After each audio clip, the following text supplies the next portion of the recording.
It's not even true to say that I think you need to get rid of the Jesus story, or even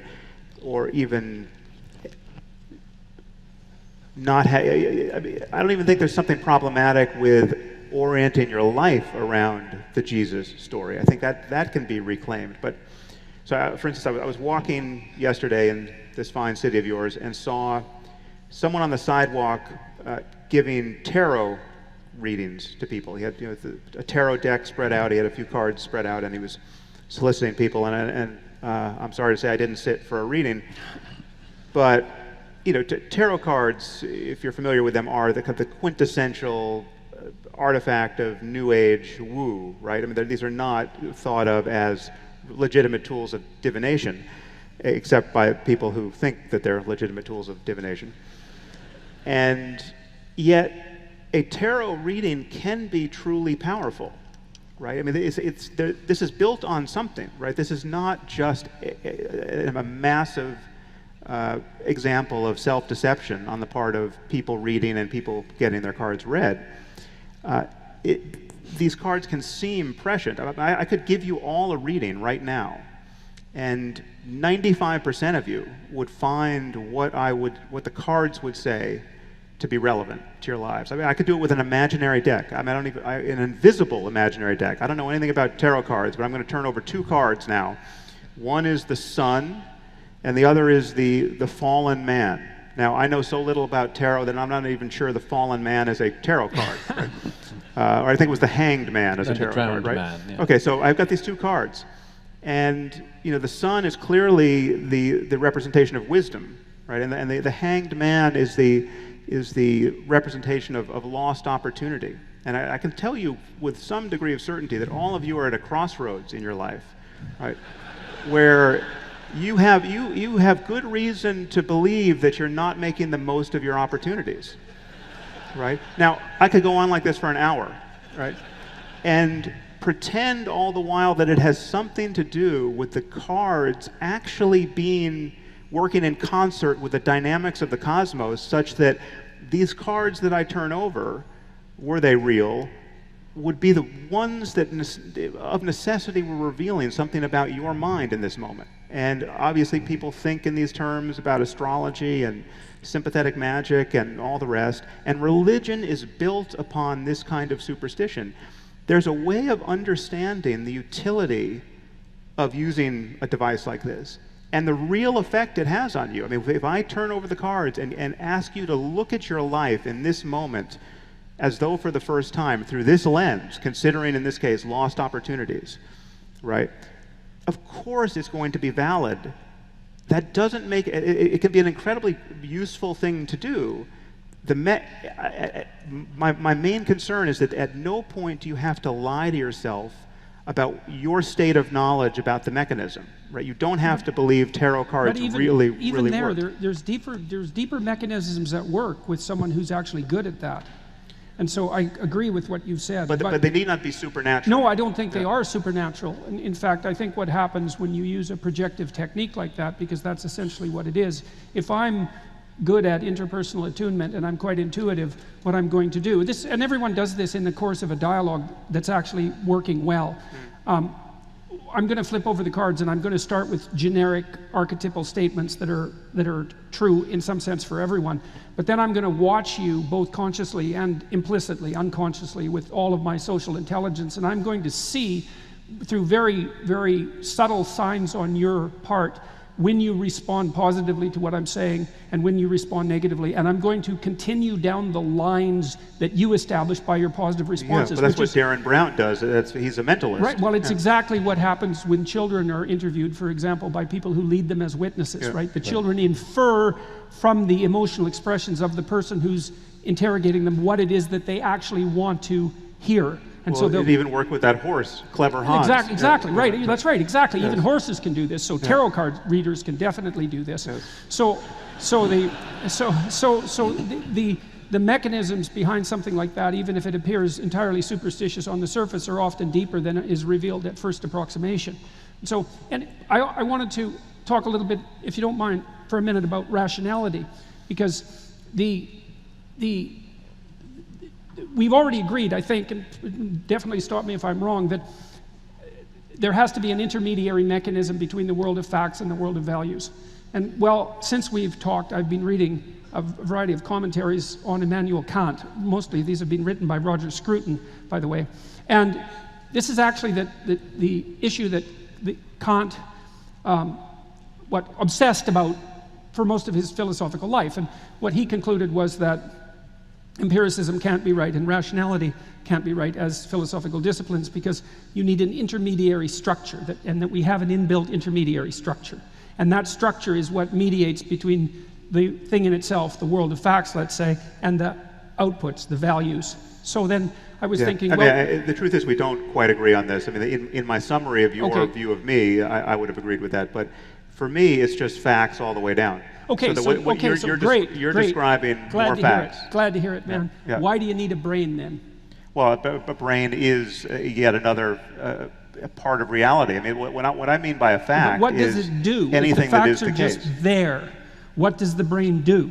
It has to do something because otherwise you don't need it. Oh, well, sure, it does a lot, okay. But your concern to jump to where I think we're going in this conversation is how is it that values can be another order of fact? That seems problematic to you. It seems problematic. It seems problematic to David Hume. Well, it's problematic for me for a technical reason, which is that in order to act, and we see if we agree on this, in order to perceive and to act, which I believe are both acts of value. To perceive is an act of value because you have to look at something instead of a bunch of other things. So you elevate the thing that you're perceiving to the position of highest value by perceiving it, by deciding to perceive it. So it's an act of value. That gets translated in my brain into just more facts. You're just giving me the facts of human perception. Well, okay, that's fine. That's no problem. Right. I'm perfectly happy about that. And then in order to act, you have to select the target of action from among an infinite number, near infinite number, close enough of possible mechanisms of action. And so what a biological organism does is take the facts and translate them into perception and action. And the only organisms that do that with one-to-one mapping are organisms that are composed of sensory motor cells, like sponges, marine sponges, which are composed of sensory motor cells. They don't have an intermediary nervous system. So what they do is they sit in the water and they make a sponge. They're so simple that if you grind a sponge through a sieve in salt water, it'll reorganize itself into the sponge. So that's quite cool. And the sponge sits in the water. Don't do that at home. And what it does, and what it does is, there's waves on it, and so those are patterns. And then the sponge opens and closes pores on its surface in response to those patterns. So it maps the pattern of the waves right onto its behavior with no intermediary of a nervous system. But it can only map waves, that's all it can do, and it can only open and close pores. That's it. So it does one-to-one fact-to-value mapping. Now what happens is that as the complexity of a biological organism increases, two things happen.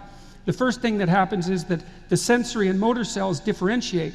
So now the organism has sensory cells and motor cells. So senses to detect and cells to detect and cells to act. Okay, so then it can detect more patterns because it's more sophisticated at the sensory perspective, and it can do more things because it has specialized motor systems. But then what happens is that as it gets even more complex, then it puts an intermediary structure of nervous tissue in there, and that structure increases in the number of layers of neurons. And what that means is that as that happens, and as the sensory cells become more specialized, and as the motor output cells become more specialized, many more patterns can be detected. Those are roughly equivalent to facts. And many more motor outputs can be manifested. But a tremendous number of calculations has to occur in that intermediary nervous tissue. And that's the structure that I'm talking about. That structure exists, and it translates the patterns into motor output. And it doesn't do it on a one-to-one basis because there are more patterns, more facts, than there are motor outputs. So what has to happen is this tremendous plethora of facts that surrounds us has to be filtered to the point where you pick a single action, because you can't act otherwise. And so the mechanism that reduces the number of facts to the selected action is the mechanism that mediates between facts and values. And it's not simply in and of itself, it's a fact that that exists, but it isn't a simple, that what it does isn't a simple fact. You can't explain it. You can't understand it. Why not? Why not? Why isn't that a fact? For the same reason that you can't. I mean, Look, for the same reason that you don't know what a neural network is doing.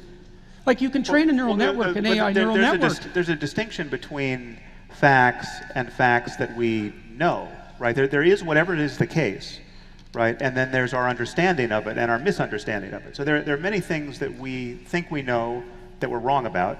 There are many things that we are aware we're ignorant of, and there's always this larger space of reality that we're struggling to engage with. And it may in fact be the case that in evolutionary terms, I mean, we know it's the case that we have not evolved to understand reality at large perfectly. That's not the sort of monkeys we are, right?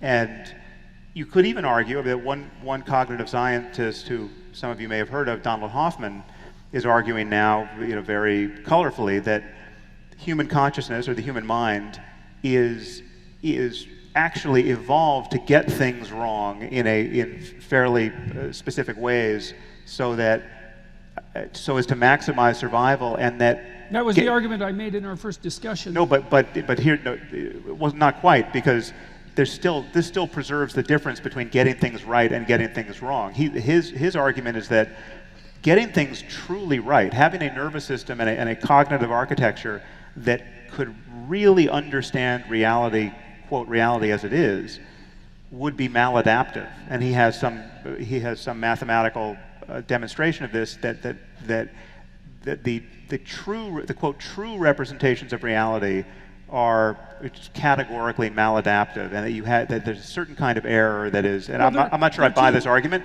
but the fact that you can make this argument, the fact that you can differentiate the adaptively useful misunderstandings versus a true understanding that's maladaptive, the fact that we can even talk about that demonstrates to me that we have this larger picture of what is in fact true, whether we know it or not. And this is what religion gets so catastrophically wrong.